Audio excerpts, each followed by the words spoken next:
Let's go. Good afternoon, everyone, and welcome to Top Real Estate Professionals Mastermind.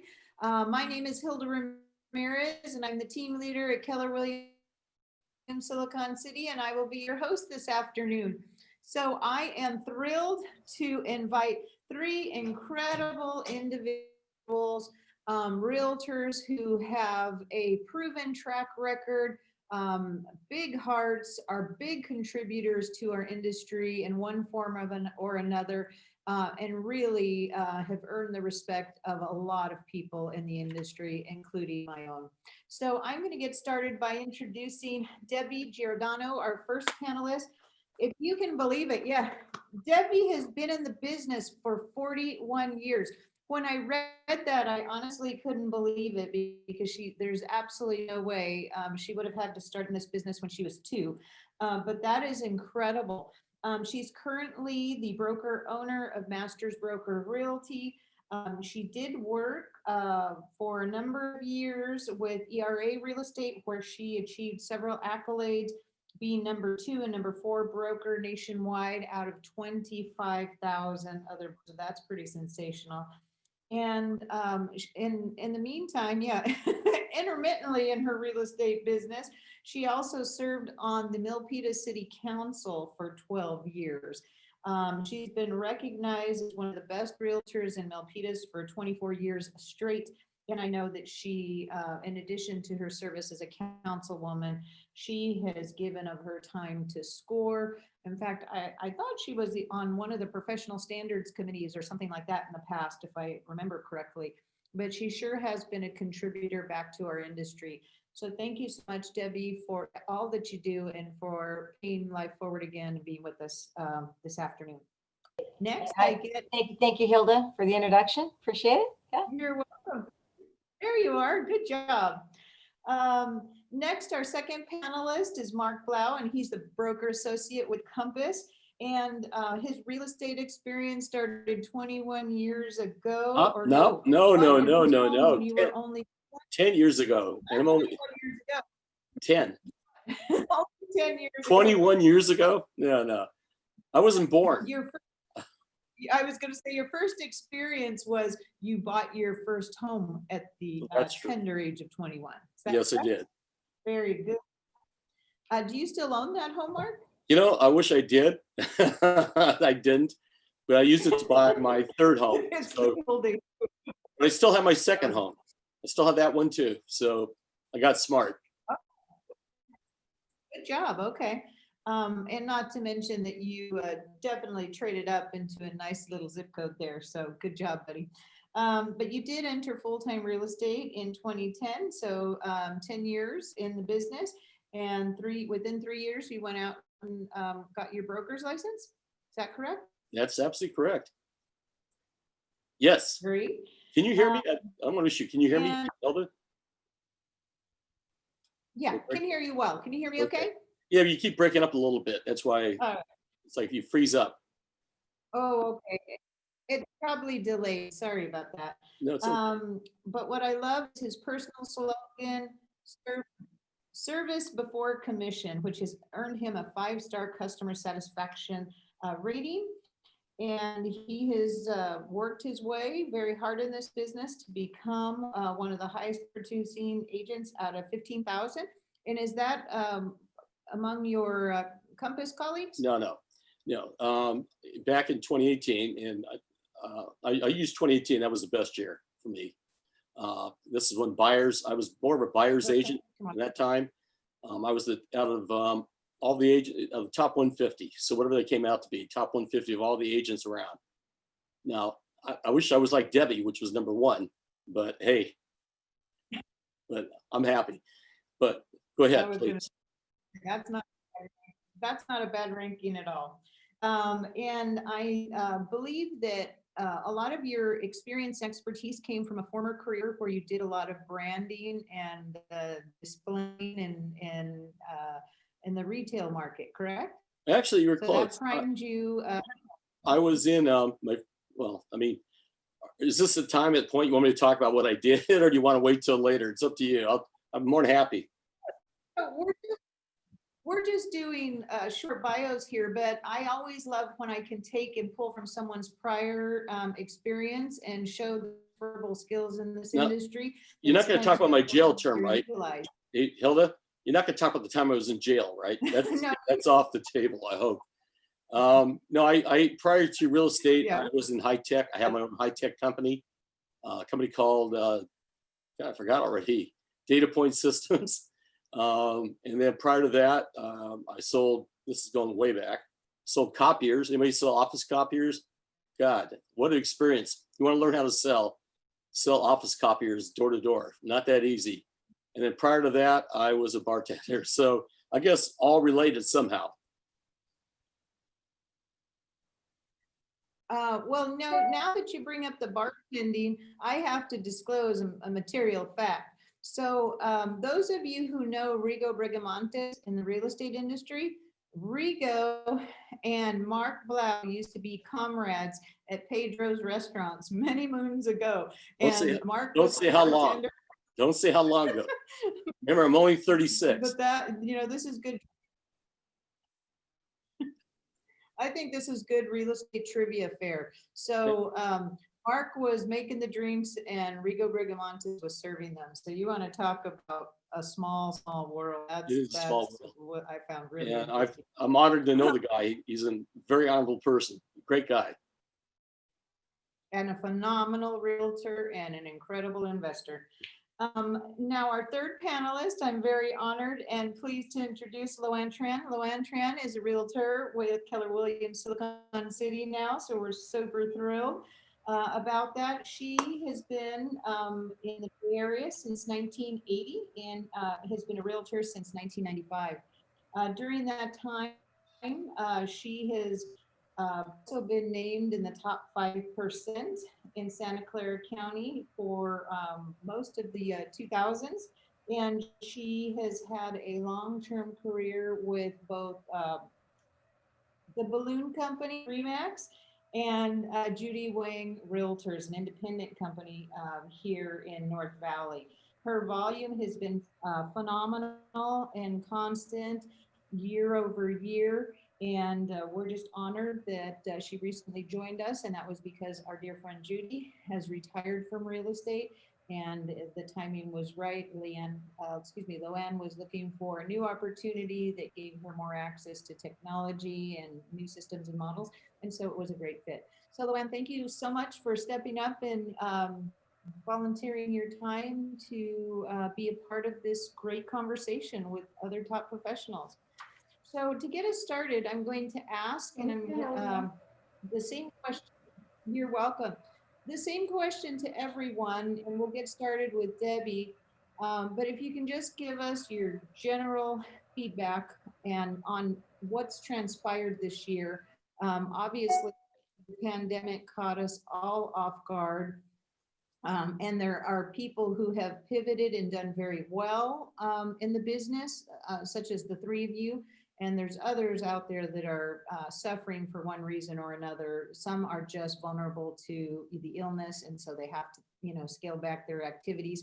But the rest of you have really surged forward and are doing a tremendous job, despite the lack of inventory and, all of the new guidelines that we have to adhere to. So tell me a little bit, Debbie, about what are the big changes and pivots that you made to stay focused and to have clarity and to just continue to, do the incredible production that you've done? Okay, I'd be happy to answer that. So I am a farmer by trade. I'm a listing agent and I farm, and I gave my spiel to Mark Blau's group a few months ago. So I have 4,000 homes in Milpitas that I continue to farm, and I've done that consistently. So what hasn't changed and will not change, no matter what the outside factors are, is going to be my constant farming. I constantly look for new business. So I'm either farming past clients or those 4,000 homeowners in Milpitas to generate the leads that I need to continue to keep moving forward. So that hasn't changed. Of course, the mechanics of the business has changed, doing the PED forms and the showings and the actual technical stuff and the there for a while, we couldn't get photographers out because of COVID. We couldn't get stagers out. So I did virtual staging. You do whatever you can do to get around the technical aspect of it. But the farming is my basis. That's my bread and butter. I continue to do that. I don't change. And that really imparts my daily activity in my business. Yeah. So. Debbie, you do 4,000 mailers. Your farm is 4,000. And do you do that once a month or twice a month? It varies, Hilda. Depends. I do Corfac mailings once a month. I do have a distribution company do calendars. They're 11x17 calendars, which are very unique, that go to the door with a flyer. That's done 3 times a year. I do these when we were doing public open houses. I would send out 4,000 cards and invite all the farm to my open house, particularly if it was in an open house in that farm. And you'd be surprised how many potential sellers would come in to meet me there, in the open house. So that's been a shift. We haven't been able to do that, but still, the 4,000 farm, they get hit. If not, at least every couple weeks with some material of some sort.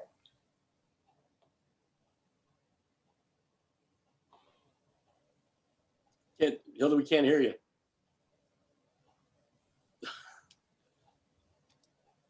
Hello, Hilda. Yeah. Maybe hey, Debbie, should I take over the meeting? I don't know. We lost her. Oh my God. She'll figure it out. Well, was she? No, is she back yet? If not, we'll just flip on over to Luann. Well, Luann, why don't you answer the same question? Yeah, I just want to piggyback on Debbie. I am also a farmer as well, but I don't do the scale that Debbie does. My household ranges around about 1,000. And that's usually all you really need to start as a new agent. You just pick a small farm area because it is very costly. I do the same as Debbie with the postcard mailers. Even if you don't have a listing, you can do market updates. As a new agent, you can share your company's inventory. As one of the ideas with the postcards. But that's how I started as well. Being out there at the open house is also great. Again, piggyback with Debbie, I've gotten so many listings through open house, even though the neighbors don't live in that area. They're actually out there interviewing you without you knowing it. And I've gotten so many listings not from the same neighborhood of the open house that I've done. So it's about really being out there, being visible and letting clients know that you are there, active. Wow, I'm really impressed. Well, you guys. That's incredible. So the thing about farming is it is expensive. Sorry, Phyllis. No, go ahead. It is expensive, but you have to stay consistent with farming. If you're going to do it, you have to commit to it. You can't just stop after several months. You don't see any results. It takes 6 months to a year to get at least one listing from farming. So that's something that you have to commit yourself to doing. So, Loanne, can I ask, if you stay committed to the process and you do it, consistently over time, what percentage of your business actually comes from farming?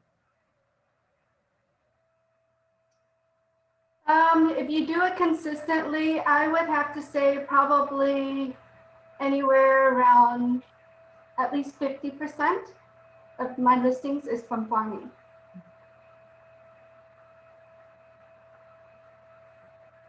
That's fantastic. Debbie, what about you? Do you mind chiming in? What percentage of your business comes from farming? Yeah, actually a little higher percentage, about 60 to 70%. they're new clients. You would think that in being in the business as long and as many years as I've had, I should have more referrals, but it's really new business. That's the bulk of my business throughout the year. So, and I generally do, just to throw out numbers, I don't know if you want to know that, but you know, it consists of about 25 to 35 deals a year. I don't have an assistant. I choose to do it all on myself. The open houses are the only ones that I've had to have open house receptionists there, or, you know, get some extra help when we did open houses. But I have a really great transaction coordinator, and I'm able to do everything hands-on. So, and it's usually within that subset of those 4,000 homes where I generally get my business. So it's local. I live in Milpitas. I can go put a lockbox on in 5 minutes. I can go visit a client in 5 minutes. I can, you know, let an appraiser in 5 minutes. I just choose to stay very, very local to be able to keep my my time down to a minimum. Yeah.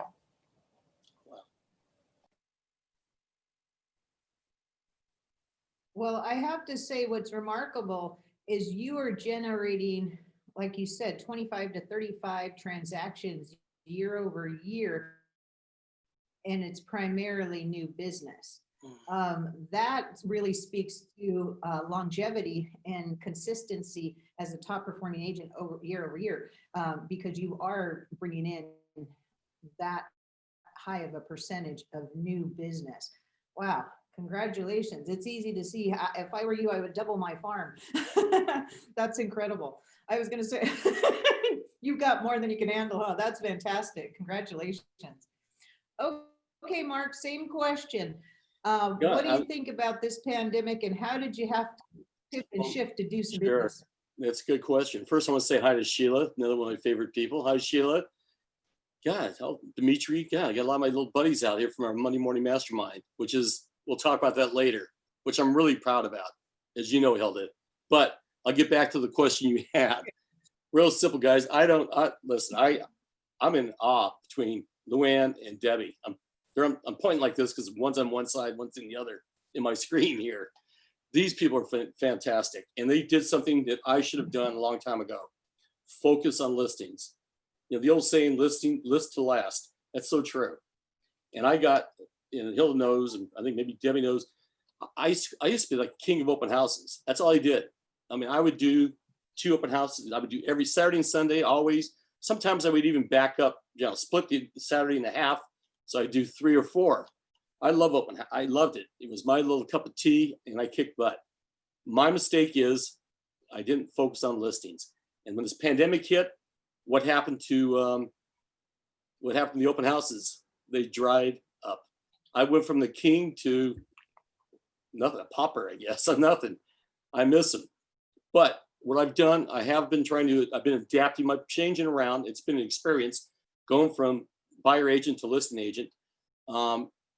You know, it's not going to happen overnight, but I can see next year I'm going to kick some butt by all the work I put in this year. I am not a big spender. I hate to say it. That's why when I hear what Luann and Debbie spend, I don't think I send flyers out, guys. I'm cheap. Hate to say it like that, but I think it's more than that. You know, I do a lot of dialing for dollars. Do we all understand what the terminology dialing for dollars is? Anybody not know what it means? Is that yes? Everybody knows? Okay. I do that. I have now hired an inside. Mark, why don't you elaborate for anybody? Okay. The dialing for dollars basically is it's out there making phone calls, cold calling people. That's it. It's just straight going down the list and making phone calls. I'm not a farmer. That's why I kind of respect, and that's probably one of my weaknesses.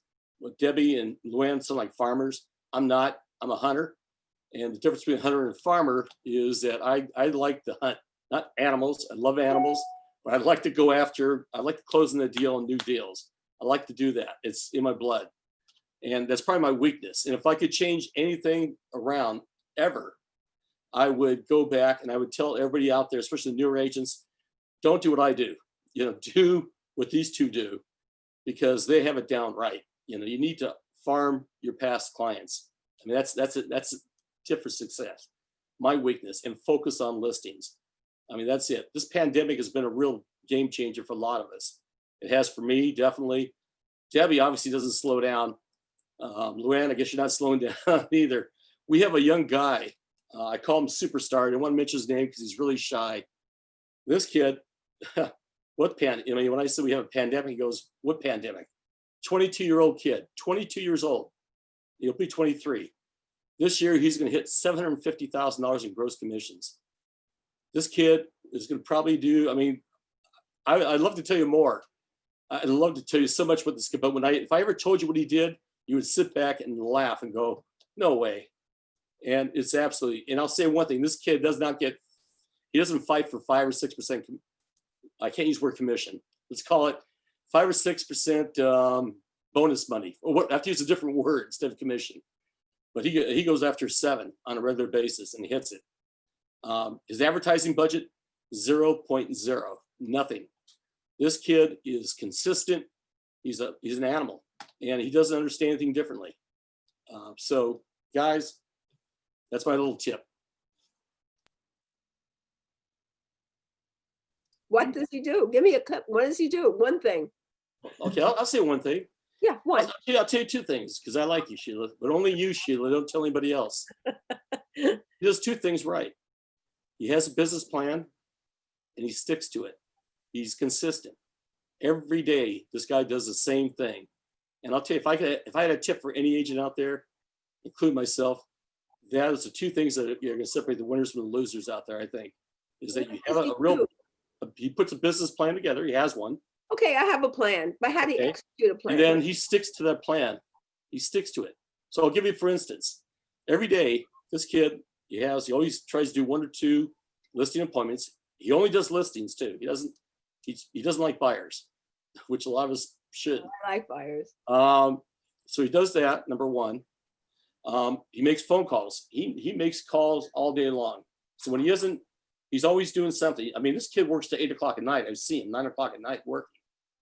So he works, he puts his plan into whatever his plan might be. And I have to be careful because he asked me not to share this plan with you guys. But like I said, it's more, you put a plan together, nothing that it would blow you away. It's pretty basic, cold calling, closing, appointments, and he's always out farming, dialing for dollars too.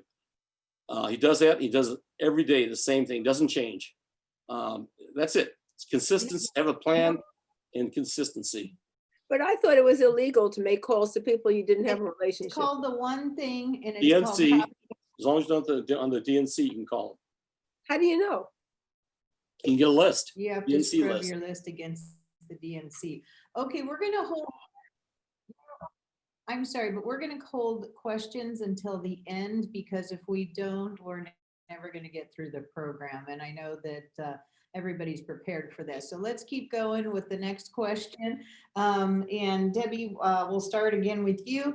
What do you do any online lead generation, social media? What are you doing in terms to adapt to the new way that people are doing business? And now everything's gone virtual and digital. What did you have to do to adapt to that? Or were you pretty well dialed in prior to the pandemic? Okay, about 2 years ago, I hired a social media coordinator. We do weekly videos. I go in, she's a very professional photographer. So it's not just a video on my phone, that's being put out there on social media. It's actually, I go into a recording studio. It's got a black drop and it's very professionally done. So I pay a little bit for that, but I think it's well worth it. They're weekly video updates. It goes to about a list of about 800 email list clients that I drew them over the years through my website, my Property Minder website. And then I add anybody that I come into contact with, we add to the list. So they get a weekly update. I am posting and she is posting also on Facebook. I've gotten some leads from Facebook, just I'll use an example. My friend that I used to go to high school with is a farmer's insurance agent in Milpitas. He referred me to a seller in Milpitas because he was tracking me with all my sales on Facebook. So just strange things like that happen. So that's the answer to that. What else? I don't think the pandemic then has changed what I had started a year ago with my presence, using the weekly videos. We do an online newsletter. She does all that. She prepares all that. And I want to say one thing. I appreciate what Mark says and about this person that makes all this money, but look at how much time they're putting in. I don't want to work 15 hours a day, 7 days a week. I don't want to do it. I never did. I've raised 4 children. I have 4 grandchildren. I've served my community on the city council. I didn't get into this business to be a slave to it. That's to be honest with you. And farming, in my view, and I think Luann will agree with this, it's a way to buy back your time. I know Luann has a child. I can't believe he's 8 already. My goodness. I remember when he was born. So, we have families, we have other things. Anyway, I appreciate somebody making $1 million, but how much of their life do they have to give up to do that? I think that's the question you need to answer. And farming will buy back your time, and you'll be able to keep it, monitor it. It'll be consistent, and you'll be able to take control of your business. So I kind of added that in. Sorry about that, but had to say that. So It was good, Debbie. It's okay, very good input. Anything that we can, any recommendations we can make to, especially for those that are struggling, trying to decide. Now's a critical time of the year. We're all doing our budgets for 2021, and this is when these decisions need to be made. So Luann, have you made any changes to your business, or do you see yourself making some changes into your business in the near future to adapt to the new technologies and social media and online marketing? I have not, which is why I joined Keller Williams. Like I said, I was very impressed with your office, with Facebook, with all the technology you guys have. Like Debbie, I've just been relying on farming. My past clients are actually part of my farming database as well. Even though a lot of them moved out of the area, they're still part of my farming database, because you never know when they have family or friends still in the area. So I've just been relying on that. Coming this year, yes, I do plan to increase my online presence with Facebook, with YouTube and all that. I started buying all the, the ring lights, selfie sticks, everything. So that's something I'm going to start in the new year. Awesome, good plan. How about you, Mark? God, I'm amazed by these 2 young ladies, man. It's phenomenal. I should take notes. Well, I did, because I was in Debbie's class at Mastermind, so I know exactly what she does.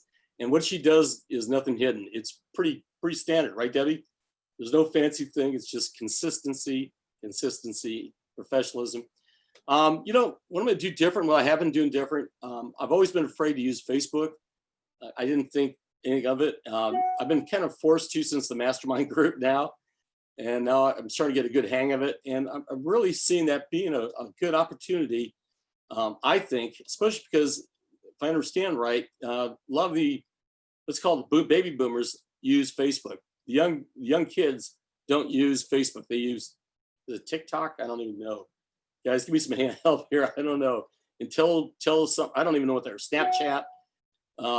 So it really depends on who you're marketing. My market is going to be going forward. I'm going to be focused on, what's that? Hilda, what'd you say? I lost you there for a minute. I was going to. Yeah. Okay. Well, I'm sure it'd be business. Even for millennials, they don't go there. Yeah, but my target audience is, but my target audience now, starting this year and next year, is not going to be the millennial. I mean, I'll take them. It's not going to be Generation Z, XB. I'll still take them. I'm going to focus on, I really am going to focus on the boomers, because I think that's where the market's at. I think hopefully if Proposition 19 passed, is it passed yet? Do we know? Anybody know on Proposition 19? Yes, no? It's still in the air, Debbie? Okay. Yep. It passed by a margin, a slim. It's okay. Well, if it does officially pass 19, I think we're going to have a killing year next year, because I think you're going to, at least in listings, And if I was anybody, I'd be focusing also, like I said, on seniors. Don't walk away from the millennials and Generation Z, B, and Ys, or whatever they are. I wouldn't walk away from that business at all, but I would focus my energy on the seniors because they're the ones that are going to be putting the house on the market and popping it. And the boomers are one of the biggest groups around. They're huge. And hey, there's opportunities. And a lot of them would like to move. They just don't move because the taxes are so low. I probably won't do any kind of advertising. I just don't. I've tried it. And, you know, again, I wish I had all Debbie's skills and I've seen all the stuff she hands out. It's great. Plus I like her truck. Debbie, I love your truck. Can I borrow it and put my picture on it? She has a big moving truck, guys. If you never see it, it's huge. I think it's huge. And it has her name on it. And I'll tell you, that does wonders. I'm not going to do that. You know, I'm just a good old country boy here, guys. And I just want to do a decent amount of business and be happy. But I really, my big focus, as you all know, is for my group here, the Masterminds. And so to me, it's a balance. I don't need the money. I'm not, you know, I don't need it. I just like, the only thing money is for me is a way of tracking how I'm doing. That's it. I get more pleasure, and I think Debbie does too, out of helping other people out. Don't you, Deb? Good. And you're coming back to the meeting next year, right? Doing a presentation. Thank you. So I don't know if that answered the question you had, but there you are. Okay, so you're going to do a little bit more Facebooking, and you have to. A lot more Facebooking, a lot. Because you want to capture the boomer, the senior market. Yep. Good. I think that's really highly recommended. If you haven't noticed, the Senate has been holding hearings, and they are and have and will continue to interview the CEOs of all the high-tech companies. They've gone after Twitter, Microsoft, Facebook, and again, Twitter. It's going to be, there is no doubt in my mind that the government realizes that these companies have more influence and more data points than the government's ever had in the history. So they're going to come down, and they're most likely going to clamp down on security and make it much more challenging to get the data that the social networks can offer us today. So if I could make any recommendations to anyone, it would be to go after a land grab for data. Go out and place a consistent number of Facebook ads or Instagram ads for week after week after week, and just build your information database. Absolutely. Get as much information, because you can drill down to a specific zip code that you want. So if that zip code especially is in your farm already, or an area that you want to expand into, make sure that you get that data right now still available, and while it's available at a very, very low cost. Because once the government starts regulating, it's going to get much more expensive and much more difficult to get that data. Okay, how about reviews? Let's talk about reviews.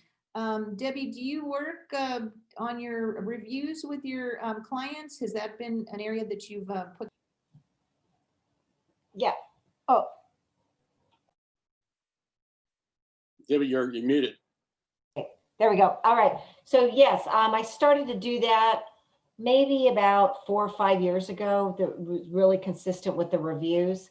I don't ask my client myself for the review. I didn't tell, I also have like an assistant. She works maybe 10, 20 hours a month. I mean, it's very minimal. I got her out of high school. She's now graduated from college. She's been with me for many years. I just email her the client's name, phone number, and email address. And she's got a really nice intro that she goes out to the client, and it says that she's a social media coordinator, and she's the one that asks for the reviews rather than myself. That's number one. My clients do write them themselves. And then your question here, Hilda, I thought was a good question. How do you service your clients to meet 5-star expectations and build reviews that get you a referral business? And I think that is the question. And if I might, I thought about this. I spent some time last night going through your questions. And what I think I do to get great reviews, I probably don't offer any better service than anybody else does. I think we're all dedicated to our clients, but I do make my client feel like they're the most important client to me. And I do that all the time with different, and I'm juggling clients. And every year I read a book. It's How to Win Friends and Influence People. It's kind of a great general book on those personal skills. And I think that that's what's important. That's what's going to get you some great reviews. I agree 100%. And I can't imagine where you come up with the energy and how you can do it with so many clients, but it's definitely a focus of yours and it keeps showing up. So congratulations, that's really good. And the one thing that I always encourage people to do as well is if you have one great book that has foundations, read it and read it again and reread it. It really does help. And I like the fact that you have a third party ask for the review instead of yourself. That's a good tip.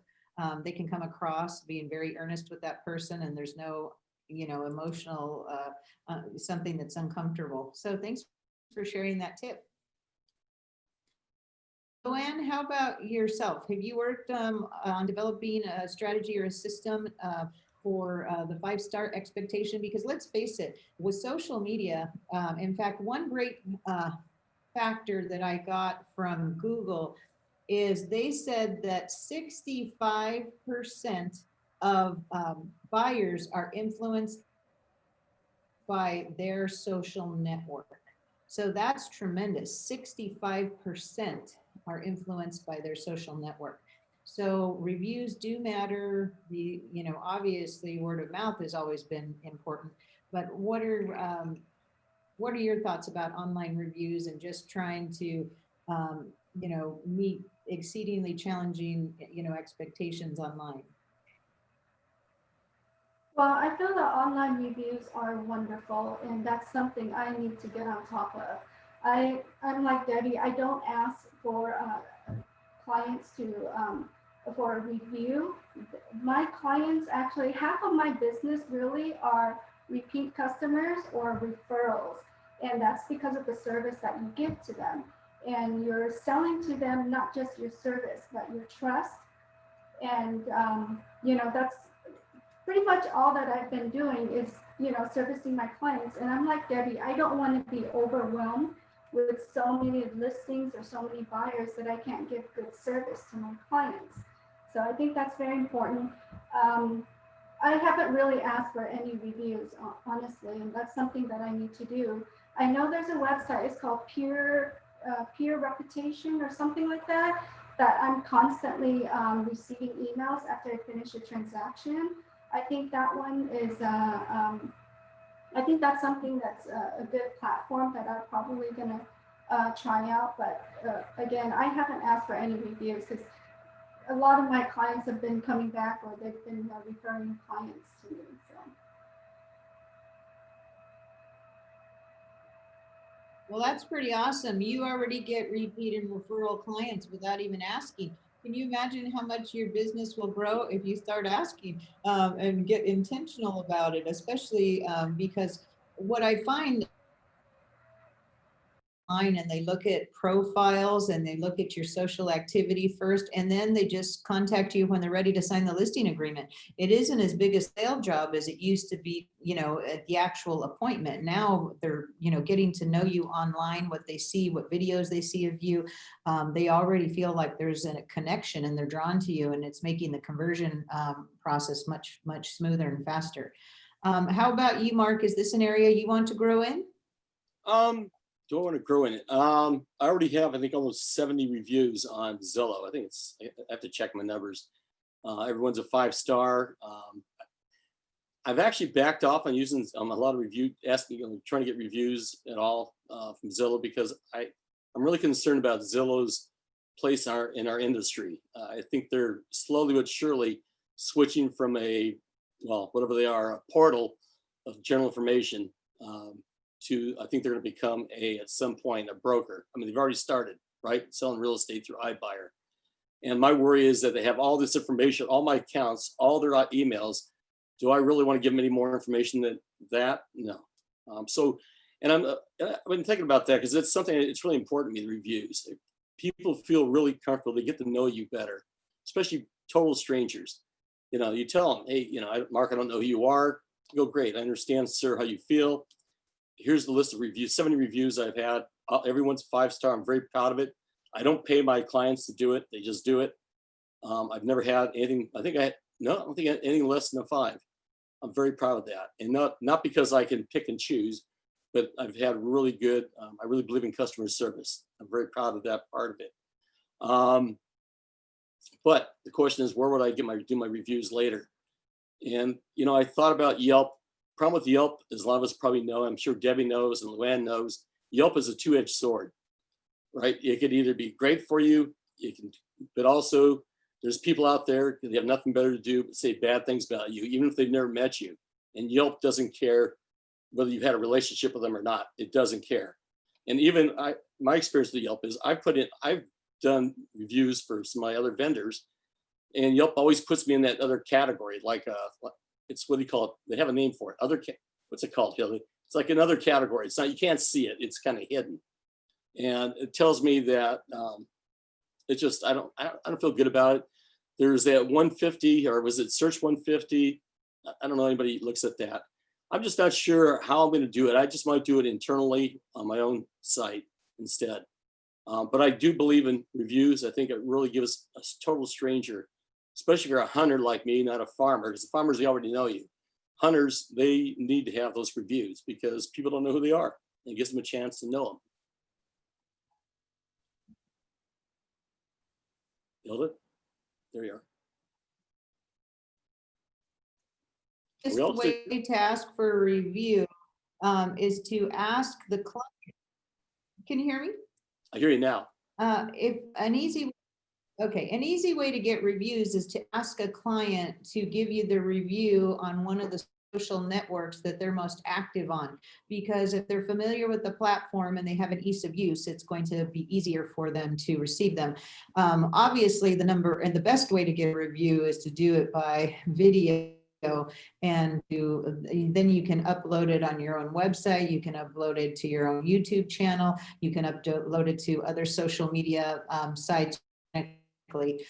So there's lots of ways. Definitely not the best route. I would definitely shift and start getting my reviews on my own assets, because there may come a time where Zillow keeps that information hostage and you can't get it back.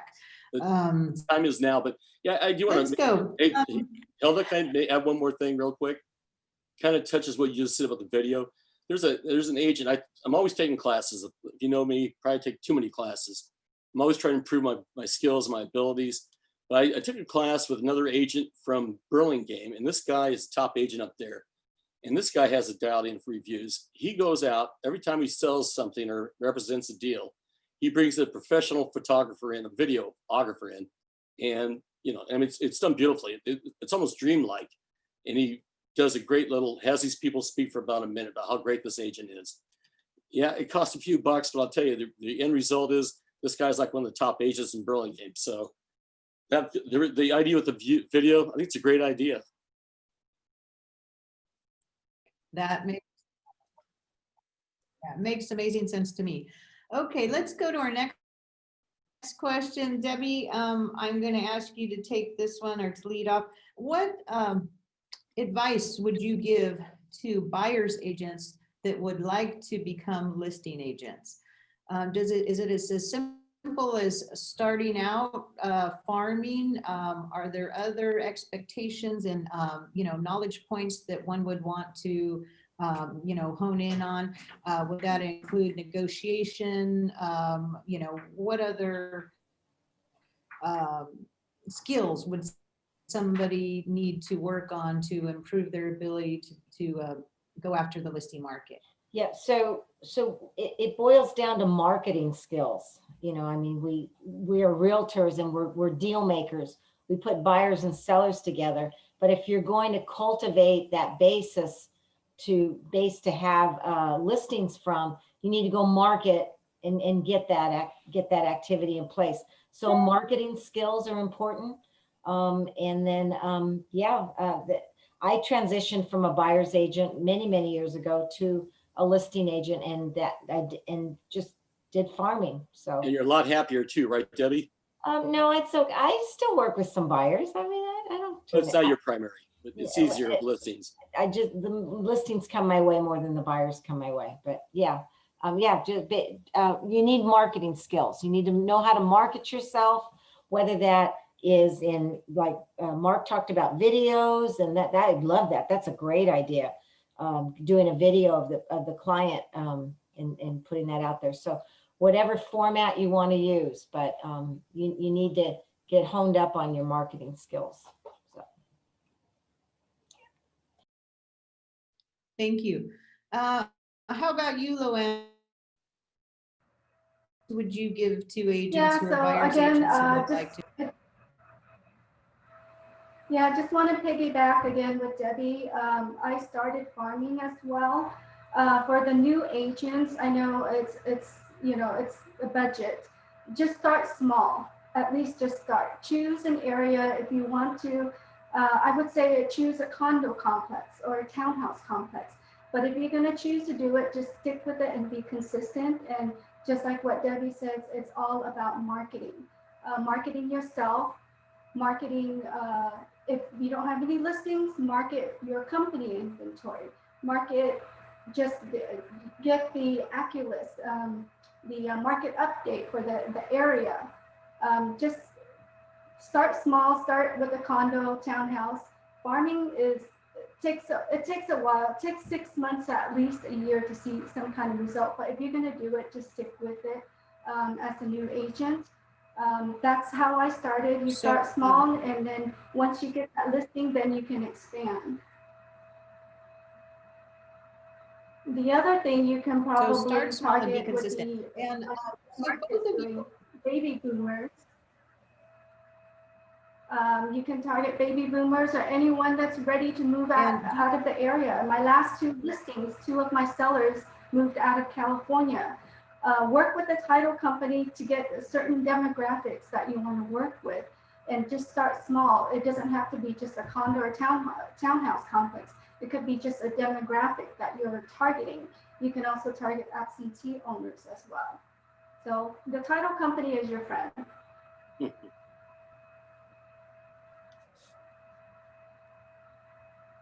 Is it critically important, in your opinion, that it come through the U.S. Postal Service or another third-party vendor? What do you think is,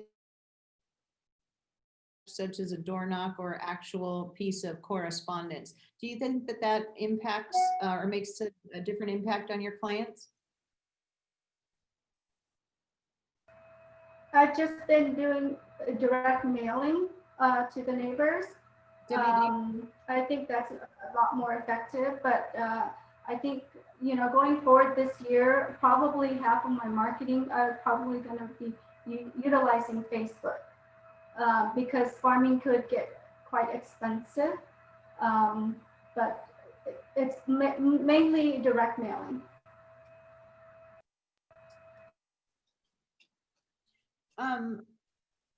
Debbie, do you think it makes a big difference whether you're putting on a door knocker or if you're sending US mail? Yes, well, yeah, and I don't do a door knock. I do a calendar. It's 11 by 17 calendar. They're 1 month on each side. So 2 calendars go together. So 4 months go out at one hit at the door. I pay for professional people to delivery service to be able to put that out.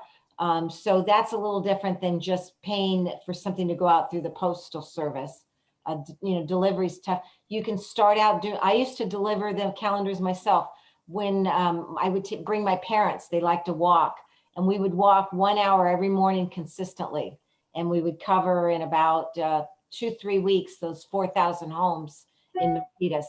So, but I've been able to transition out to not having to do that myself.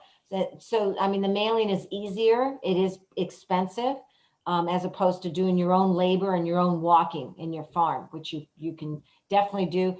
And I don't do door knocking. I don't even think I ever did do door knocking, but I actually recommend that. If you're going to start the farm, and I agree with Luann, 1,000 homes or condos, that's a really good start. To have, and go door knock, get your face out there, start that. If you don't have the funds in the budget to get material out to your farm right away, but you can do the labor, which is the door knocking or the delivering of yourself door to door. I think Luann used to deliver all the flyers out there too. Used to do your own. So Yes, I used to go door to door as well. yeah. So you use labor instead of spending the money on the postal service. So, And it's healthy. Sometimes you just got to move a little bit and get some activity. So there's nothing wrong with that. That's especially now during the pandemic. That's all. So Mark, what advice would you give buyer's agents who want to turn to listing agents? That's a really good question. Again, You shared a little bit earlier, but you want to expand. Well, yeah, I just want, good, let's talk about that. A few things, number one, I kind of agree with Debbie and Luann there. I think the biggest mistake most agents make, just even doing farm, any kind of, they try to do what they call a shotgun approach. They try to hit 10,000 places. And reality is they're going to be, they're going to, listen, unless they have an unlimited budget, right, for advertising mailers, they're going to fail. And I agree with Luann. It will take sometimes, 6 months, Luann, before you start seeing results. And people get defeated after 2 or 3 mailings. They go, God, I only got one.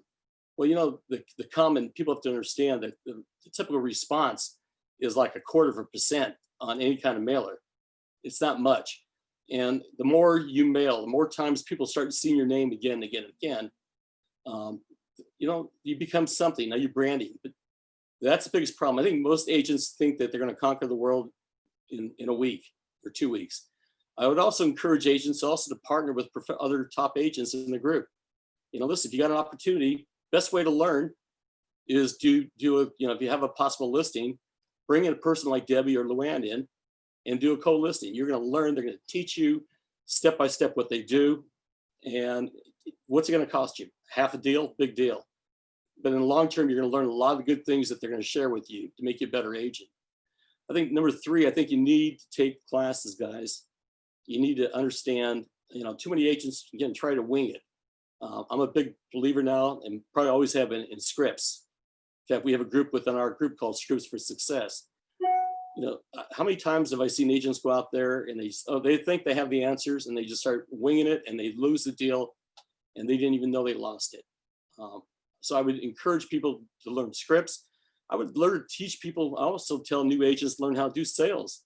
Sales is not just going out and trying to arm wrestle somebody, right? It isn't. There's a process involved, and a lot of agents try to go from point A to a lot of new agents, not pros. You go from point A to point D without going to B, C. There's steps involved, guys. These are the key things. Doing mailers, again, that's not my big thing, and it probably never will be. Phone calls are great. I like it. It's quick, it's easy. And, and I would also, well, they don't have, if they're buyer agents and they're going to listings, they probably have a lot of buyers. You should be contacting, which I don't do that well. You should be out there hitting those buyers on a regular basis. What do they call it? What's Keller Williams called? 3 touches or 30 touches? They have a name for it, Keller Williams. I'm not sure what it's called, but basically you're going to touch that person. Touch. Is it, how many touch? 30 or 3? 33.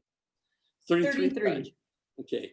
You should be touching those clients some way. Facebook once a month, if not Facebook, a phone call, right? An email, a letter. Let them know you're still around.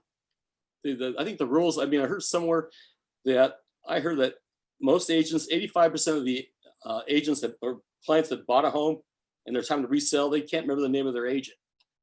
The agent just didn't stay in contact with them. So that's just what I think. I think it's, you're spot on. So you're calling for dollars. That's different from farming. And we'll talk a little bit about database management, because that's really what that is working your database. And we'll go into that next for certain. It's amazing. Facebook has 2 billion logins a day, and they have 850,000 live streams that are up or that are shown daily. So live streams are very, very popular. So as much as we want to do the beautiful fancy videos, people are very big into seeing things live during the pandemic, or when basically they're in front of their computers 24/7, because it's more engagement, or there's a far more engagement online than there is watching television or listening to the radio. So it's a difference between two-way communication and one-way, and certainly two-way is much more engaging. So let's talk a little bit now about database management. There's got to be a lot of information when you're going to be doing a farm of 1,000 or 4,000 mailers. So Debbie, do you mind sharing what are there other touch points that you use your database for, or do you use it primarily to drive your newsletter and also your direct mail campaign? Okay, the direct mail campaign is done through Corfact. So they have the full database. I don't take care of that. I think I've updated it once with updated information, but we use that. I have my own database of my past clients. I keep that on a Excel spreadsheet and do labels or whatever. I do one thing, if I might speak, because we're going to probably run out of time. I wanted to speak to the how to nurture. How do you nurture your database to maintain those relationships? So maybe that segues into that question too. I do on my local Milpitas and San Jose clients, I do a door-to-door delivery seasonally. So they get something at their door maybe 4 to 5 times a year. So I keep that database. They get an annual calendar and Christmas card. So I do personal touch kind of items with those local past clients. And I do get referrals out of that. And then sometimes after 15, 20 years, they want to sell their home, just like the one I have listing just now on MLS that's on today. They were also a past client that I put into the home and kept that relationship built over 20 years. I actually have a home in Milpitas. It was my first home that I sold. The address is, it's Grand Teton Drive, 1949 Grand Teton Drive. It was my first listing when I started back in 1979. I've sold that home 4 times. I've represented every single seller all 4 times in that property. And oh my gosh, the home is in my farm. And so they've kept it. That's why I talk about that touch is staying in touch with those clients for that time. I just think that's kind of cool. Yeah. So That's impressive. okay. Yeah, that is like way over the top. It is. I don't know if I've even heard anybody. That's why she's the queen of Milpitas. That's just, I think it's funny. Anyway, that's staying in touch. Staying in touch. Yeah. I think the board should or the association should make a commercial. That's incredible, and wow, I love that. I actually got to personally interview you on that, because I think that is the best testament that I have ever heard about staying in touch with your database. Yeah. So the same. So holy mackerel, that's just fantastic. The first house you've ever sold, and you've happened to have sold it or resold it 3 times plus the original transaction. Well, congratulations. That, I think you stole the show with that one for sure. Loanne, how do you stay in contact with your database? You're too young to have sold something 4 times in a row, I think. So, but tell us, you've had tremendous success. Do you work your database regularly? Yeah, again, like I said, my past client is actually part of my farming database. And I'm the same way. I use Corfact the way Debbie does. And my past clients are on that database with Corfact. So that, you don't have to try to remember, who you need to send what out to. They're just all included in everything. And I do send out my yearly calendars to my clients as well, to my farm area. So that's how I stay in touch. And then, during this pandemic, when we first had the shutdown, what I did, I felt like, we were so isolated. And so what I did is I had an opportunity to buy a bunch of sidewalk chalk. So what I did is I prepared a bunch of goodie bags and I drove around to all my past clients that I know have kids, dropped it off and left it at their doorstep. They were so happy, the kids were happy. And I did that just to boost morale, just to make the kids happy. I didn't expect anything from it. My client texted me about 2 weeks later, referred me a buyer. So that's how you stay in contact. You just care about your clients, reach out to them, throughout the year. It doesn't have to be all of them, just, who's in your mind. You could be driving, you could just call up a past client. You're thinking about your past client, maybe you're driving through the neighborhood, you remember a past client, just pick up the phone and call them and just check in on them. So that's what I do sometimes. So. That's awesome. And I agree. It's sometimes the smallest little sign of care that produces the best results. And I'm also a strong advocate. Do things for people's children. People will remember you for doing something for someone that they love far more than if you did something for them.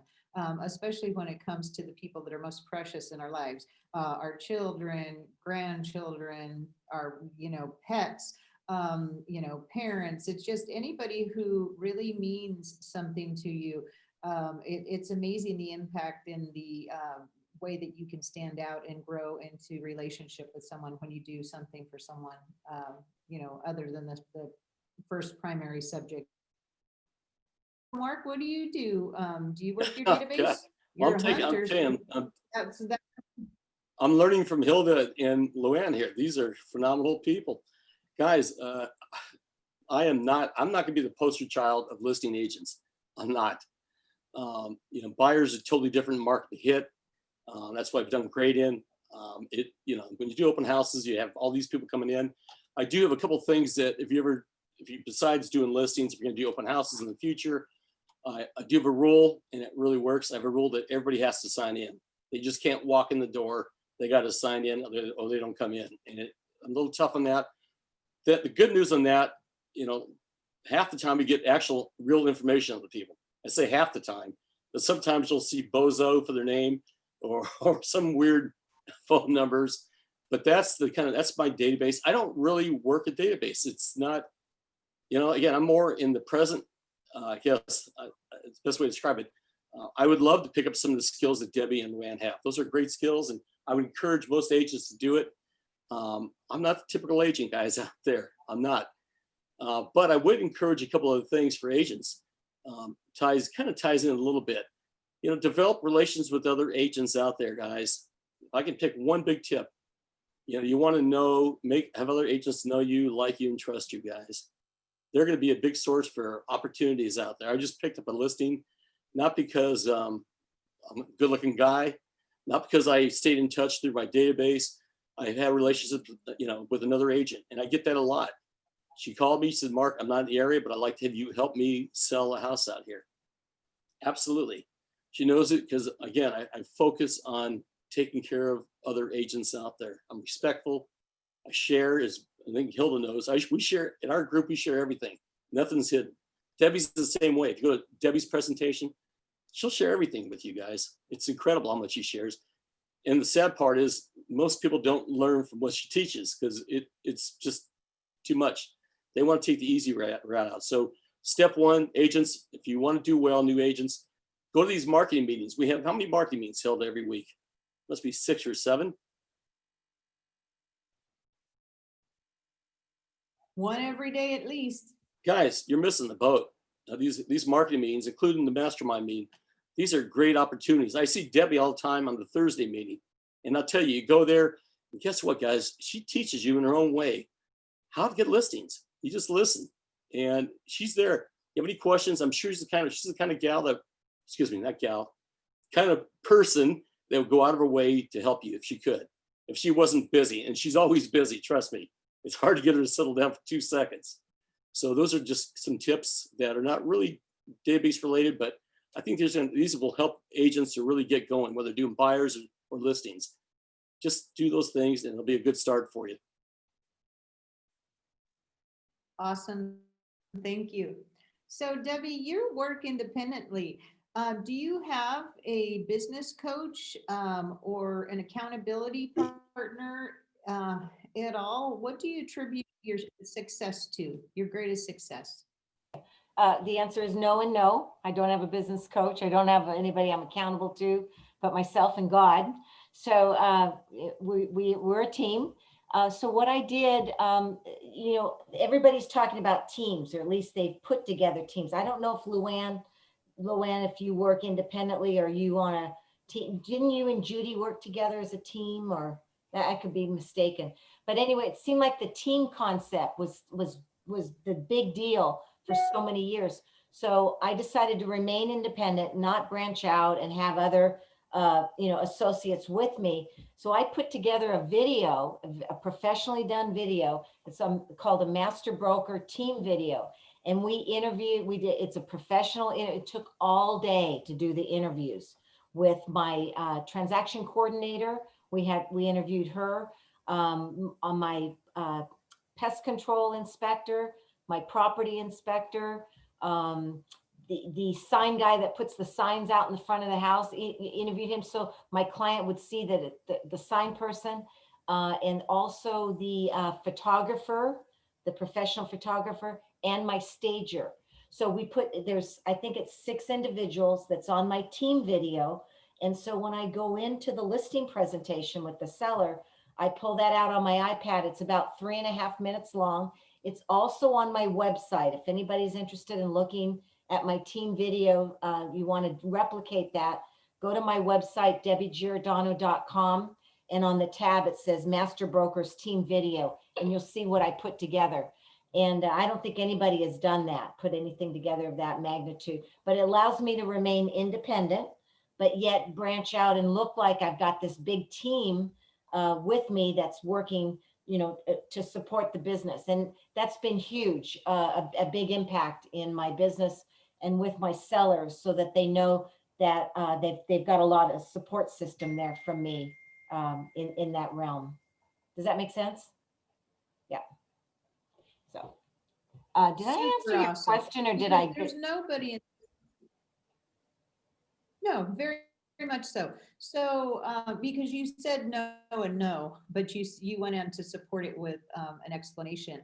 And there's 2 things that I like about that. Is no one succeeds alone in this business. So you have to, everybody in this business has their support team. It's just Right. a matter of how they brand them and how they bring them into accountability in terms of the marketing and brand exposure. So that's fabulous. And number 2 that I love is that you did it on video, and that you're, showing it in all of your listing presentations. So I think that's a pure solid 10. And I would even go so much as sharing that video periodically through your social media, because that's a real winner. I love that. Good job. Loanne, how about yourself? Have you done any coaching, or do you have an accountability partner, or have you over the years? I know things here will adapt and change with Keller Williams, but what have you relied on in the past? No, I do not have a coach, and I don't plan to. I'm my own coach. I like to write out my year-end goals and plans for the new year. But I usually have a partner I work with Anya, mostly as a buyer's agent, because you can only have so much time in a day. You can only handle so many clients. So I think it's advantageous to have a partner, or even just have a buyer's agent, just to help you out.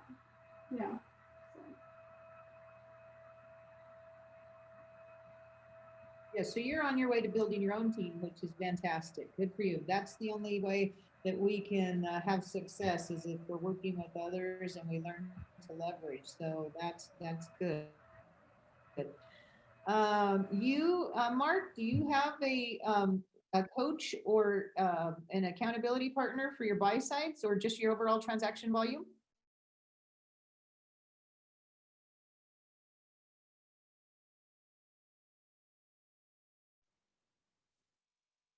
Mark, are you there? Did I freeze? No, I froze. There you are. Are you there? Oh. Okay. Yeah. I was going to say, to answer your question, no, I don't have a coach. I've taken, I think, Lorna Hines' class once. Kind of expensive. But I listened to Buffini a couple of times when it was free, but I've never hired a coach. I'm not saying there's anything wrong. I've seen people do great jobs with coaches out there. But a coach can also be somebody with a mentor within your own company, right? There's some really, yeah, like at your place of Alan Wang. That guy is phenomenal. You know, I'm sure that if you want to partner with him, he'd be more than happy to. But I think, I think biggest worry new agents have is I'm new and people are not going to take me seriously because I'm so new. Well, first of all, they don't know how new you are unless you act like a new agent, right? They don't know. Most of them won't know. Two, if they ask you about a team, again, your team is your company, right? People work at Keller Williams. How many agents do you have there? Hilda, how many do you have at your place? 200 agents? Okay, let's just say she has 200 agents. Those are all teammates, aren't they? Yeah. Your graphics guy, your gardener, your painter, those are all teammates. Between our two offices, yes. Yeah, that's 200 teammates right there, isn't it? If I was a new agent and I'm out there, I would say I'm part of a large team. We have over 200 agents on my team, not counting the graphics person, the painter, the gardener, the repairman. These are all things. And I think that's a worry a lot of new agents have. They got to get that out of their mind. It's more, I think it's better for them if it goes back to basics, guys. You got to learn how to sell, and you're not going to learn how to sell, but reading books helps, but going out and doing it helps. You got to practice, practice, practice. If you're good, there's this, do you know Elena, what's her name? Elena Malari. Do you know her, Hilda? No, I don't know her. met her.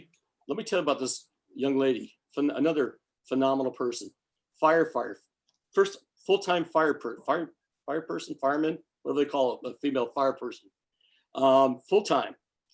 She started a year and a half, 2 years ago now in the business. A firewoman, okay, firewoman. 2.5 years ago she started. But what she did, she took Lorna Hines classes and she memorized all Lorna Hines' scripts. And this young lady is killing it. I mean, remember, she's a full-time fire person. She is killing it right now.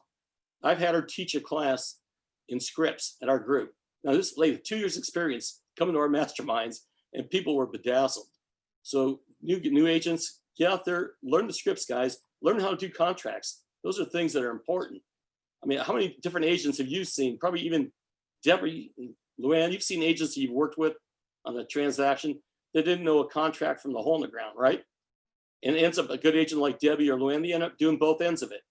You got to learn the business, guys. This isn't a freebie. It's you got to go out there and do the work. Whether you become a buyer's agent or a listing agent, it's about work, consistency, and planning. That's very sound advice. Absolutely. Okay, my last question, then we'll open up questions for the audience. Debbie, will have you go first. And feel free if there's a topic that you want to maybe elaborate on or something that we didn't touch upon that you want to share your input, because I find this a rare opportunity to have the three of you together sharing your insight. But what one thing will you implement or do differently in 2020 to, again, just up your game, make sure that you're remaining competitive in your market and also staying very relevant with all of the changes that are going on in the real estate industry? Nothing. Zero. Well, keep it going. I'm going to retire in 3 to 5 years. I'm going to go out strong. So.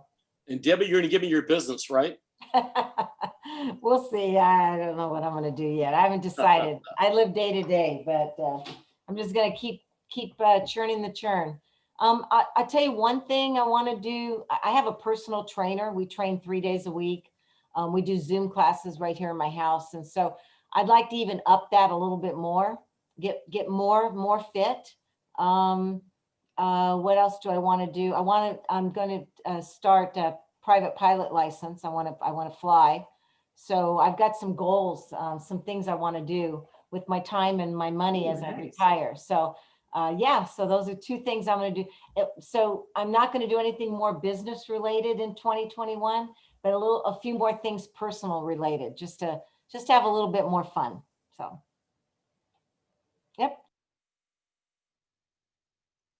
How fun. Good for you. So we're going to call you the Pilates pilot. You, you can do so much. You can have so much fun on social media with that, when you combine two things like that. Oh, good for you. So you want to have some personal growth. Good for you. That's great. Work-life balance is so important. How about you, Loanne? What one thing will you add to make yourself more competitive in the market and also more relevant? I know that you've already talked about incorporating more social media. Absolutely. I will incorporate that as part of also my farming as well. Just increase my social media presence. I've been a little hesitant to do that, but I know that we all need to do that in this times right now. Good. Okay, fantastic. And Mark, I think we just need to establish an overall budget for you. So I think you have so much, room to grow. Got to be willing to spend a dime. Well, And I can say that because I love her. I know you can. So far, you have an amazing business and you spend zero money. Not zero. That's zero, Hilda. Zero. So do you want to grow either on the? Hilda, it's 0.0 money. That's even worse than zero. I know. You're amazing. So, says a lot about you for sure. I mean, you're definitely good at your craft because you don't have that type of production spending so little money. But what happens if either the market shifts and we're no longer in a seller's market? What are you doing to cast a bigger net? Do you want to cast a bigger net? Or are you happy and want to just grow personally as well? That's a really good question. That's the $1 million question I think about every day. Where do I want to go from here? Like I was talking about the young kid that's doing all these transactions, 750. I don't have his energy. There's no way. I can't. Do I? I guess maybe like Debbie, I'm reaching a point of plateau at some point. I like to stay in this business, but I really enjoy doing other things like the Mastermind group. I mean, I really do. As you know, I really enjoy it a lot. It's a lot of fun for me, and it's great. My goal, I think, would be going forward, would be doing between 14 and 20 million a year. I'd be happy. That's perfect. That's what I want. I'll never hit the big money like, I don't like Debbie. I mean, you can't change an old goat, right? I mean, an old dog. I'm not going to change overnight. If I do somewhere in the 14 to 20 million dollars a year in business, that's a good living, I think, for almost any agent out there, isn't it? I guess we lost Hilda again. Well, anybody, is that a good? So I'll wait till Hilda comes back. You guys, let's do this. Do you guys have any questions maybe for all of us while we're waiting for Hilda to come back? Mark, I have a question. Sheila. Are you going to sell 14 to 20 million dollars worth of homes this year? Is that your plan? Next year. This year, no. I'm going from a buyer's agent to a listing agent. I'll probably hit maybe 10 to 12 million this year, not much. Okay. It's been a bad year. I mean, I should be able, personally, I think when I get this listing thing kicked in place, 14 to 20 is easy to do, I think, especially with listings. What's that, one listing a month, Debbie? Yeah, I mean, hey, if you're doing 12 to 14 listings a month, that would be great. You're going to make a really good living. Would you all agree? Yeah. And again, I'm not going to spend a lot of money. I'm not going to buy that big van, but I will borrow it from Debbie.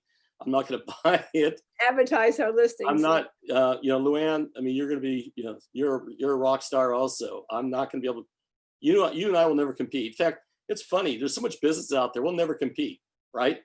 But if I can ever help anybody, and Sheila knows this, I'd love to help anybody here in this group. So is that the question, or was that it? I have a question for Debbie. Debbie, you have a lot of support at this point. When you first started out, what was the essential support you needed and how much did you designate in a budget for it back in the beginning? Oh, boy, I don't remember, to be honest with you. Okay, if you walk the farm and you Right. hand out the printed item, you don't have the postage. And Right. then you have, did you ever have, and you did the coordinating, you did all your own deals, everything? Correct. Yeah, it was a lot simpler back then anyway. I You know, mean, we didn't have DocuSign. You go meet the clients and you did all the processing yourself. So yeah, absolutely. So and did you work with your buyers, loan officers and things like that to make sure things got funded, or you don't handle any of that? yeah, at the beginning I did. Yeah, absolutely. Mhm. So about how much, I don't care what the number is now, but about how much do you think is a minimal amount for a person starting out to invest in their business in today's world? In dollars or time? Do both, time, dollar. Oh boy. Again, I'm not going to be one to be able to answer. I'm not good at telling you what to do to start and whatever. I can only tell you my budget today is about $150,000. So, and you know, and I buy back my time. My time is, you know, I don't even want to count the hours. I'm embarrassed to tell you how many hours I put in the business. It's a shame. It's not very many. I don't do that many hours. So starting out, you know, I would think you would need, you know, $25,000-$50,000, I would think, to do anything reasonable. So Okay, that's Okay. what I wanted to hear. okay, yeah. Hi, guys. I have a question. Hi, Melissa. Hi. First, thank you guys all so much for sharing all this amazing knowledge with us today. I can't tell you how much I appreciate it. I myself am a new agent, and I swear every time I get into one of these webinars or masterminds, I just walk out completely mind blown. I did want to ask about, I believe, Debbie, you were the one who was mentioning the importance of marketing skills. And I was wondering if you can talk a little bit about how you went about acquiring those. I know we do classes and books and things like that, but do you just kind of come up with a plan and then do trial and error, or do you kind of learn from somebody else's and then try to implement it and make it your own? Okay, so when I did really put the pedal to the metal and wanted to start, Melissa, which by the way, that's my daughter's name. That's a great name. It means honeybee. Yay. So I did the Tom Ferry seminar. I remember going to Las Vegas for 3 days, 3-day deal with him. And that really lit my fuse. That got me started. So he's got great marketing skills. And then Brian Buffini puts together systems. He's kind of the system guy, if I remember correct. And so I took the ideas from Tom Ferry. Not Mike Ferry, was it? Is it Tom? Tom Ferry. Tom Ferry, Mike Ferry, a bunch of Ferry. Yeah, I'm I'm on yeah. both of their podcasts. I said, okay, Yeah. so excellent. But you know, again, I learned what I needed to do, and I took that away. Applied the Brian Buffini, the system to that, and then I think the third part of the answer, it's you don't really want to do trial by error, because that's one thing, like Luann says, you don't want to start something, and if you don't see a result in 2 to 3 months, you stop, because it may not be what you're doing. It just, you maybe have not put in the consistency. I think somebody's got to see your name 12 or 14 times before they can really make that connection. So it's not really what you do. It's the time, it's the consistency that you put into it. And so the marketing skills are just, I know a lot about the Milpitas community. So I know what's going on here. I know what maybe might be a good trigger switch for somebody in the community to be alerted to something. So So being involved helps you to hone up those marketing skills for your farm. Okay. Good question. Yeah. And Melissa, Thank you. That was great. Melissa, you're not a new agent. I've seen you at the meeting, at the classes all the time. I've been around for a little over a year now, but I still feel very, very new. Yeah, but it's good that you go to those classes. That's why I've seen you a lot of those classes that Hilda invites me to. And those classes are great. You got some really good classes, good teachers there. Absolutely. Absolutely. I try to go to as many that as possible. You keep doing it and you're going to do very well for yourself. Thank you, Mark. I appreciate that. I have a question too, and I think I want to address it to Loanne. I'm not quite an agent yet, but I will be hopefully after January 13th because I signed up for my test for that day.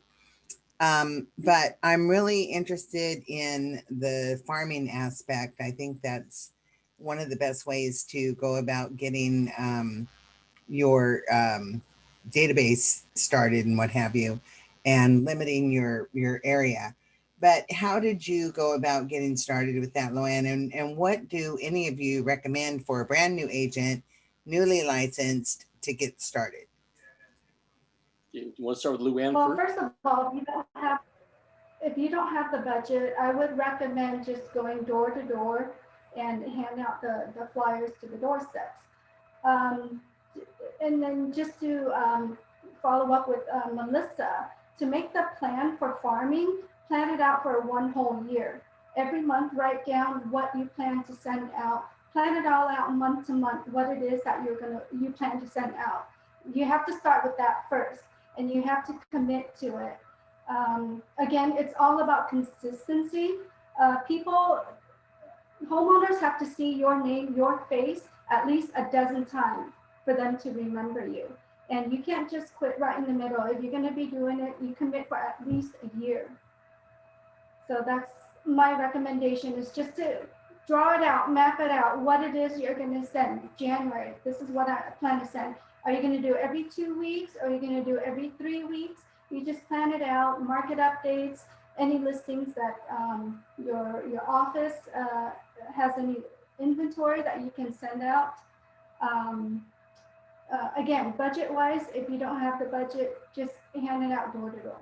Just walk door to door. It's great exercise. So, if you want to do the direct mail, like I said, just start small, 300 households, 500 households. So I want to respond to Linda's question too, just one quick part of it.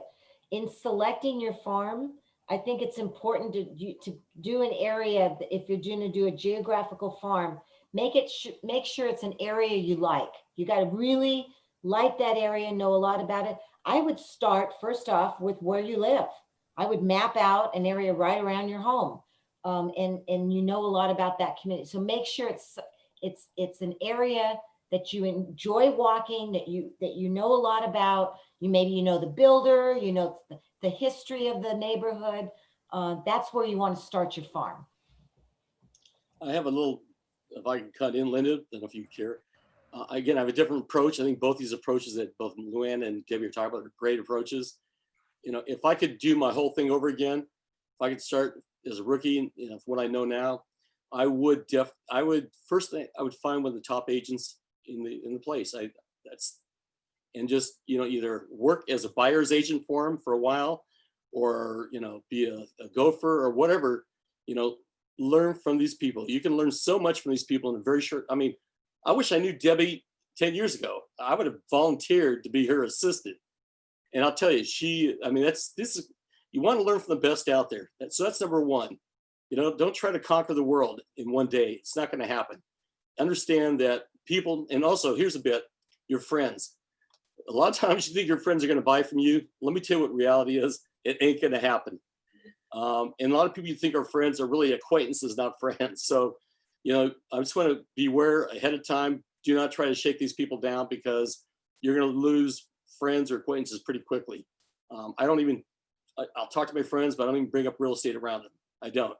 I try to keep everything separate. I know that's probably against the SOI rules, but I like to keep it separate. So, you know, you got some really, now, Linda, do you work for KW? Linda? Not yet, but I will. Okay. She's my mom. What's your mom? Yeah. Yeah, Oh, okay, So mom. we're going to be working together That's on, awesome. Right. quite a bit of KW, our transactions. your office is probably one of the best offices, and not because I was invited. Hilda knows how I feel about it. If I was a new agent, I would probably look at working with Hilda in her office there, because the atmosphere is phenomenal there. And Mark, I want to ditto that too. Thank you. Yeah. There's only one reason why I came onto this seminar today is because of Hilda. Absolutely. And the amount of commitment she has in their service to the company, and Keller Williams is outstanding. And her brokers, what a nice guy her broker is versus some other KW brokers. No names mentioned, Hilda. But no, I think they run a really good ship there. A lot of good energy, good agents there. You know, work with these people, but also at the same time, really, Linda, did you come from a sales environment? Where'd you come from? I do. I worked for AT&T for 23 years Okay, and selling did a lot of what? sales and what have you with them. And then I went to work after that for AAA and did more sales for them. Okay, So you're yeah, aware I of have a big sales. sales. So yeah, so you're aware of sales. Again, I just really tell you, get those books. You know, the book I really like a lot, and it's probably no one's ever heard of the guy. There's a guy named Tom Hopkins. Have you ever heard of him besides me? I guess nobody have. I'll tell you, that's how I learned. When I was selling copiers way back when. He's an old sales guru. But I'll tell you, you learn a lot from him, because a lot of his sales, I mean, he's a little bit harder of a close, let's say. Would you say, Hilda, a little bit tougher? But you learn skills. You need to learn, even though you've dealt, Linda, in an environment of sales, which has put you ahead of most people. I would just be working on sales skills, scripts, especially scripts. Learn the contract like the back of your hand. Learn the forms. You know, you don't want to sit there and try to figure out a contract in front of a client, right? It makes you look kind of unprofessional. And join groups, like I said, we have a ton of marketing groups. Even if you're not an agent yet, join these groups. Hey, you're welcome to join my mastermind group. Send me your thing. I'll invite you and Melissa both. Okay. Join these groups and learn from the best, man. There's a lot of help out there. You know, this is a great business to be in. I've been in sales like you have. Every other sales job I've ever had, it's been like you're stabbing each other's back, right? You smile at them, pat them on the back, good to see you. This is a business, I'm telling you, I've met some of the best. And again, Debbie, I use Debbie, I'm not trying to pick on her. One of some of the best people in the world I've met in this business. And it's the only business in sales I've seen that your competitor is your partner and they want you to do well. It's a great business. Congratulations for joining. When do you get your license? Well, my test is on January 13th. I'm going to give you a tip. What'd you learn it? Did you go on Allied, or how'd you learn? First Tuesday. Good. But I'm going to tell you here's a tip for you, because I want you to pass the first time. I like you. Here's a tip. Allied Real Estate. Ever heard of the company? Yes. Okay. Forget, you've already done all this stuff. They have this one thing. It's 2,000 questions. And it's online, and it breaks it up by all these different categories. Here's what I would do if I was you between now and January. Every day, take a test of, mix them up, 100 questions, okay? Keep doing that every day. Now, the week before you take the test, take all 2,000 questions. Believe it or not, it goes pretty quick. And then, here's a tip. This is what's gonna make you pass that test. When you get done taking those 2,000 questions, only focus on the ones you got wrong from that point on. And I guarantee you're gonna pass. Hell, I'm a dumb country boy and I passed. So if I can do it, you can do it. Thank you. Good luck, Linda. I think Linda's good. Linda's going to do fantastic. And she's very humble when she her experience. She also ran a call center, and she's just held a bunch of leadership positions in business. So, and has a tremendous amount of sales and marketing. What she really left out is her ability to network. She is a very influential person in the community. She's got the perfect background for this business. But I agree, it is a collaborative business. We have, and I think that's why everybody works so hard. And it's a tough business, right? I mean, right now we're talking about all these wonderful success points and, really professionals that have worked really hard to achieve the level of success they have. But it's a tough business. Every day you wake up and you're unemployed. It's not for the faint of heart. It requires hard work. but I can tell you it's one of the most rewarding businesses I think out Absolutely. there. I mean, but more than that, we bring shelter and we bring community to and security to families every day. And And you're right. You know, so I want, if unless there's other questions. Can I add one more point, Hilda? Hilda, I guess it means yes. I Yes. can't hear her. Okay.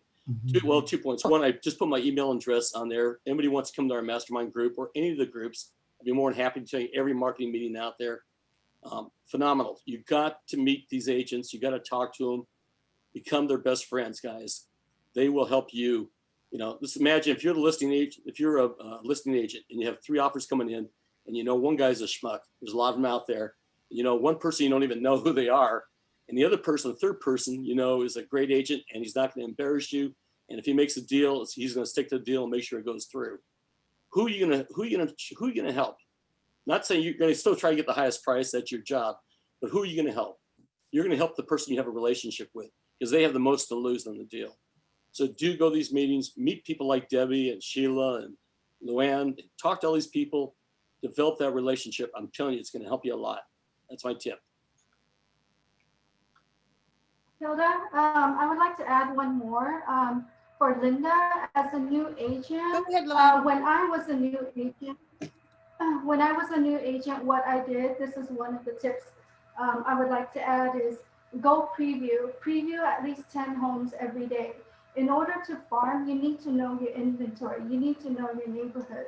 And in order to do that, you need to go preview as many homes as possible. So as a new agent, when I first started out, that's what I did is I went previewing homes every day. So that's one thing you can do as a new agent. And that's how actually a lot of listing agents become specialists is because you know your inventory. If you know your inventory, then you can become the area specialist. Very, Good information. very true. Great last word of advice. Debbie, would you like to share any parting words? No, I don't think so. Oh, come on. I'm good. She's already given so much. Hey, This was Debbie. fun. Well, I hope that everyone will join me in thanking and giving those incredible I wanna folks thank a everybody also. virtual. Very Hey, Debbie, I have a question for you before you hang up there. appreciate you. We wish you tremendous Mark. health, Go ahead. continued success. So Go Debbie, what happens? Because you're going to retire in 3 or 4 years. I Thank you for all our guests for Debbie being. Rosado is going to retire in 4 years. There's no more Queen of Milpitas. I'm going to have to put a dress Over, on. Mark. I'm going to put a dress on and call myself Debbie. I'm going to take over. There you go. Go ahead. Do your thing. Thanks, Hilda. I had a lot of fun. Debbie, Thanks. I'll come and help you out. Okay. Bye-bye. Welcome. care, Be guys. well, everybody. Bye. Take care. Bye-bye. Hilda. Happy Thank you, holidays. everybody. Thank you.